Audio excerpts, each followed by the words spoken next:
नमस्कार। कल बहन कुमारी मायावती ने लखनऊ में एक प्रेस कॉन्फ्रेंस की और उस प्रेस कॉन्फ्रेंस में बहन जी ने तमाम मुद्दों पर बात रखी, लेकिन उन्होंने एक बहुत महत्वपूर्ण मुद्दे पर चर्चा की, जो कि ये था कि बहन कुमारी मायावती यानी कि बहुजन समाज पार्टी आज के बाद उपचुनाव नहीं लड़ेगी, क्योंकि जिस तरह से लगातार परिणाम आ रहे हैं उस चीज को देखते हुए बहन कुमारी मायावती ने बिल्कुल स्पष्ट कर दिया है कि आज के बाद बहुजन समाज पार्टी उपचुनाव नहीं लड़ेगी। लेकिन साथ ही इसी कड़ी में मैंने देखा कि कई चैनल खबरों को तोड़ मरोड़ कर दिखा रहे हैं और वो ये कह रहे हैं कि आज के बाद बहुजन समाज पार्टी कोई भी चुनाव नहीं लड़ेगी। लेकिन मैं उन सभी को बता दूं कि अपने चैनल की सस्ती टीआरपी पाने के लिए आप इस तरह की भ्रांति भरी खबरें ना फैलाएं, क्योंकि आप कुछ समय के लिए तो टीआरपी पा सकते हैं, लेकिन लंबे समय के लिए आप स्थायी रूप से स्थापित नहीं हो सकते। तो बहन कुमारी मायावती ने सभी चुनाव लड़ने के लिए मना नहीं किया है, बल्कि उन्होंने बार बार कहा है कि मैं उपचुनाव की बात कर रही हूं, अन्य चुनावों की बात नहीं कर रही हूं। लेकिन उसके बावजूद भी कई चैनल लगातार भ्रांति फैला रहे हैं, टाइटल बहुत गलत तरीके से डाल रहे हैं। तो मैं साथियों आपसे आग्रह करूंगी कि इन चीजों से बचें, क्योंकि बहन कुमारी मायावती ने सिर्फ खाली उपचुनाव लड़ने से मना किया है और उस पर भी उन्होंने कहा है कि जो चुनाव आयोग है, जब तक वो ईवीएम को लेकर कोई सख्त कदम नहीं उठाता तब तक बहुजन समाज पार्टी उपचुनाव नहीं लड़ेगी। तो साथियों, खबरों की सत्यता को समझे, खबरों की विश्वसनीयता को समझे, कोई भी बात ऐसे ही ना परोस दे, क्योंकि जनता है, जनता जो के लिए बड़े दुख व चिंता की बात है। इतना ही नहीं, बल्कि देश में लोकसभा व राज्यों में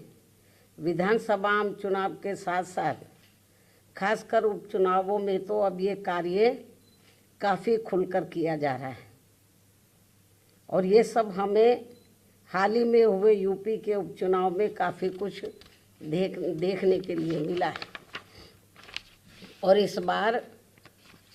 महाराष्ट्र स्टेट में विधानसभा के हुए आम चुनाव में भी इसको लेकर काफ़ी आवाज़ें उठाई जा रही हैं। ये अपने देश में यह लोकतंत्र के लिए बहुत बड़ी खतरे की घंटी भी है। ऐसी स्थिति में अब हमारी पार्टी ने ये फैसला लिया है कि जब तक देश में फर्जी वोटों को डालने से रोकने के लिए देश के चुनाव आयोग द्वारा कोई सख्त कदम नहीं उठाए जाते हैं, तो तब तक हमारी पार्टी देश में खासकर अब कोई भी उपचुनाव नहीं लड़ेगी। मैं उपचुनाव की बात कर रही हूँ, बाई इलेक्शन की। तो तब तक हमारी पार्टी देश में खासकर अब कोई भी उपचुनाव नहीं लड़ेगी। जबकि आम चुनाव में जब जनरल इलेक्शन होते हैं, जबकि आम चुनाव में इस मामले में थोड़ा बचाव जरूर हो जाता है, क्योंकि इनका अर्थात सरकारी मशीनरी का सत्ता परिवर्तन के डर की वजह से जब जनरल इलेक्शन होता है, जो पार्टी पावर में होती है, जरूरी नहीं है कि वो पार्टी पावर में फिर से लौट के आ जाए, दूसरी पार्टी भी आ सकती है। तो फिर वो जो सरकारी मशीनरी है वो थोड़ा घबराती है। जबकि आम चुनाव में इस मामले में थोड़ा बचाव जरूर हो जाता है, क्योंकि इनका अर्थात सरकारी मशीनरी का सत्ता परिवर्तन के डर की वजह से आम चुनाव में इनका जनता पर कोई ज़्यादा दबाव या डर आदि नहीं होता है, जिसे खास ध्यान में रखकर हमारी पार्टी देश में लोकसभा व राज्यों में विधानसभा के आम चुनाव तथा स्थानीय निकायों के भी चुनाव पूरी तैयारी व दमदारी के साथ लड़ेगी। इसके साथ ही यहाँ मैं ये भी कहना चाहती हूँ कि यूपी में सन 2007 में बीएसपी की अकेले ही पूर्ण बहुमत की सरकार बनने के बाद से कांग्रेस, बीजेपी व इनके समर्थक सभी जातिवादी पार्टियाँ ये सोचकर काफ़ी घबराने लगी थी कि यदि बीएसपी केंद्र की सत्ता में आ गई तो फिर बाबा साहब डॉक्टर भीमराव अंबेडकर का व इनके अनुयायी रहे मान्यवर श्री कांशीराम जी का भी हर मामले में अधूरा रहा सपना जरूर साकार हो जाएगा, जिसे रोकने के लिए फिर इन्होंने अंदर अंदर आपस में मिलकर ये जो जातिवादी पार्टियां हैं, कांग्रेस, बीजेपी कंपनी के जो लोग हैं, फिर इन्होंने अंदर अंदर आपस में मिलकर वे पर्दे के पीछे से खासकर दलित समाज में से बिकाऊ व स्वार्थी किस्म के लोगों के जरिए अब इन्होंने अनेकों पार्टियां बनवा दी सन 2007 के बाद से, जिनको चलाने व चुनाव लड़ाने आदि पर पूरा धन इन्हीं पार्टियों का लगता है। तभी ये पार्टियां कई कई दर्जन गाड़ियों को साथ में लेकर चलती हैं और अब तो ये हेलीकॉप्टर व प्लेन से चुनावी दौरा भी करते हैं। ऐसी लोगों में ये आम चर्चा है, जबकि हमारी पार्टी बीएसपी इसके लिए पार्टी के लोगों से बीएसपी सदस्यता आदि के जरिए अपना खर्चा खुद उठाती है। यहाँ ये भी गंभीरता से सोचने की बात है। और इतना ही नहीं, बल्कि फिर ये विरोधी पार्टियां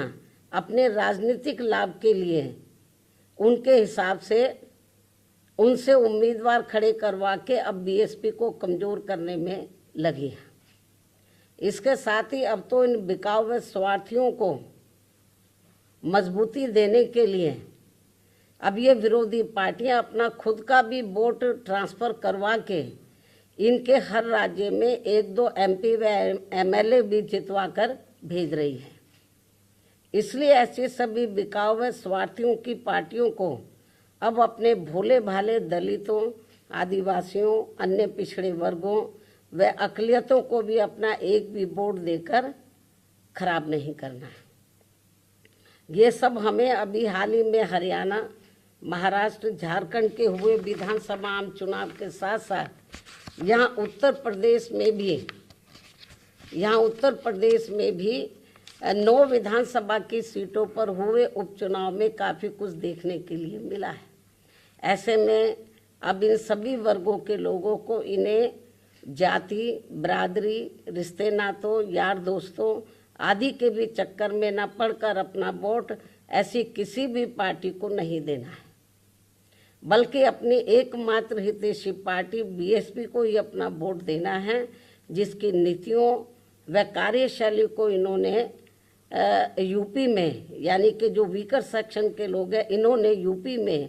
बीएसपी के, वैसे तो सर समाज के लोगों ने आजमाया है, इन्होंने यूपी में बीएसपी के नेतृत्व में 4 बार बनी सरकार में भी काफ़ी कुछ आजमाया है। इसके साथ साथ इन सभी वर्गों के लोग अब पुनः सत्ता में आने के लिए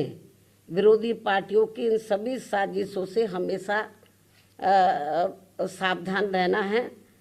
और आपस में भाईचारा पैदा करके अपनी पार्टी बीएसपी को हर मामले में जरूर मजबूत बनाना है तथा इनकी इन सभी साजिशों से ये लोग हमेशा सावधान भी रहें। वर्तमान में समय की यही मांग है और सर्वजन हिताय व सर्वजन सुखाय के लिए इसकी ये खास ज़रूरत भी है। और अब मैं विरोधियों की इन सभी साजिशों के बीच अपनी पार्टी के लोगों ने अपने उम्मीदवारों को यहाँ उत्तर प्रदेश में, महाराष्ट्र में, झारखंड में और ख़ासकर उत्तर प्रदेश में जो 9 विधानसभा की सीटों पर बाई इलेक्शन हुए, तो इन सभी सीटों पर अपनी पार्टी के लोगों ने अपने पार्टी के उम्मीदवारों को जिताने के लिए जो पूरे जी जान से कोशिश की है, तो उनका मैं पूरे तय दिल से आभार प्रकट करते हुए अब मैं अपनी बात यहीं समाप्त करूं। लेकिन इससे पहले मैं यूपी सरकार को ये भी कहना चाहूँगी, कल यूपी में उपचुनाव को लेकर आए अप्रत्याशित नतीजों के बाद से खासकर संभल जिला सहित पूरे मुरादाबाद मंडल में काफ़ी तनाव की स्थिति व्याप्त थी कल से ही। ऐसे में शासन व प्रशासन को संभल में मस्जिद व मंदिर विवाद को लेकर सर्वे कराने का कार्य आगे बढ़ाना चाहिए था, जो तो ये ज़्यादा बेहतर होता। लेकिन ऐसा ना करके जो आज वहाँ सर्वे के दौरान जो कुछ भी बवाल हुआ है, हिंसा हुई है, तो उसके लिए यूपी का शासन व प्रशासन पूरी तरह से जिम्मेवार है। ये अति निंदनीय है। ये जो भी कुछ उधर हो रहा है ये अति निंदनीय है। जबकि ये काम दोनों पक्षों को साथ में लेकर शांतिमय ढंग से किया जाना चाहिए था, जो नहीं किया जा रहा है। ऐसे में अब मैं खासकर संभल के सभी लोगों से वहाँ शांति व्यवस्था बनाने की भी पुरजोर अपील करते हुए अपनी बात यही समाप्त करती हूँ। धन्यवाद। जय भीम व जय भारत।